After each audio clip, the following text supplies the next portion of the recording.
واش معقول تذهب الى الطبيب متخصص تكلفك 300 درهم، تتعوضك لامو ب 105 دراهم، تتادي 300 لامو تعطيك 105 درهم. كيفاش حسبتها؟ تتقول لك هي هنا كتعريفها مرجعيه، تعتبر من الكونسلطاسيون عند متخصص تسوى 150 درهم، وتتعطيك 70% د 150 درهم، هي 105 درهم. تشتغل بتعريفه مرجعيه تعود الى السبعينات. اذا تكلفه زياره الاختصاصي في عرف لا سي اس اس هي اللي تسوى 150 درهم. واش معقول هذا؟ شوفوا هاد السيد اللي مشى تعالج ب 675 درهم، ايوا يا سيادنا السيد تصدم ملي عطاوه في التعويض 35 درهم.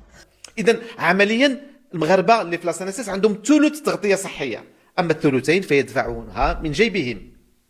هل هذه دوله اجتماعيه؟ هذا مثال. زيد على هذا ثمن التحليلات والادويه.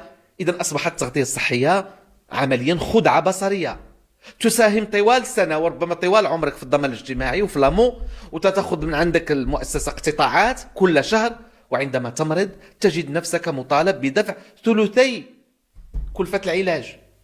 تدفع بكلفة اليوم وتتأدي بكلفة الأمس. إذا هذا يطرح مشكل حقيقي. المغاربة اللي في لاسنس راه ما عندكمش تغطية اجتماعية كاملة، راه الثلثين غتأديوها من جيوبكم، وقد أعذر من أنذر.